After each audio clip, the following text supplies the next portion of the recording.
It's an interesting question because, as you said, everyone has their own Facebook, Twitter, Instagram, and coincidentally enough, we put together internship opportunities. I recently hired an intern, and we had 1,300 applicants, and the reason being is because a lot of people think if you have a social media account that you're able to do the job.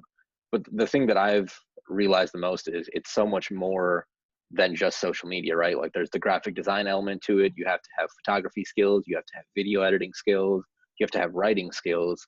You need to understand the monetization aspect of it. You need to understand what resonates with the fans of your team. And every team and organization's tone and voice is different on social media.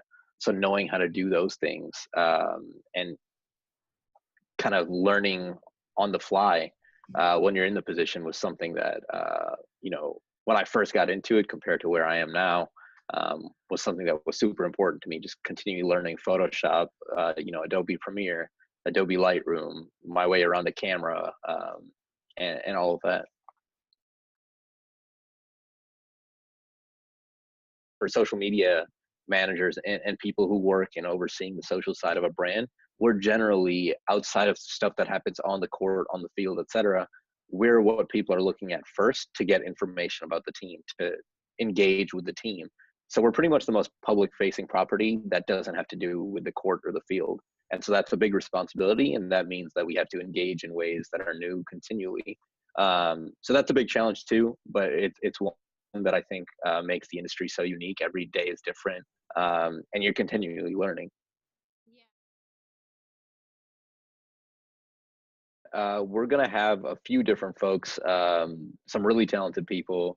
So we're going to have Samantha Wood from the Philadelphia Eagles, who's obviously won a Super Bowl. The Eagles, I think, are one of the best teams on social media in the NFL.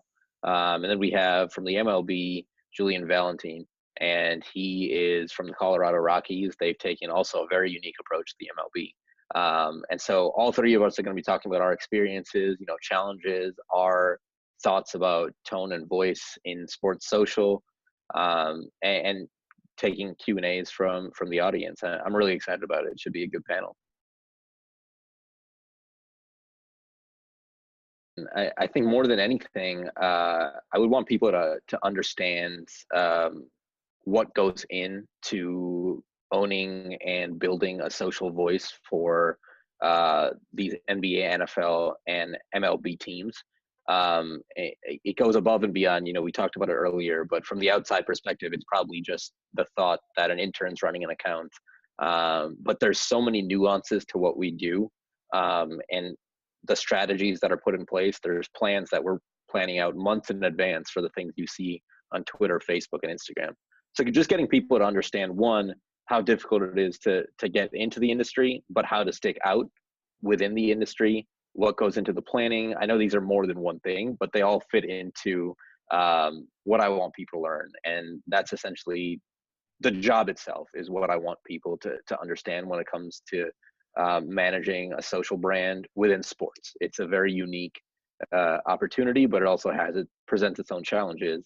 And one of them is getting into the industry. So giving people advice on how to get in, and then owning, their place in the industry once they're in, are the two things that I think I really want people to take away.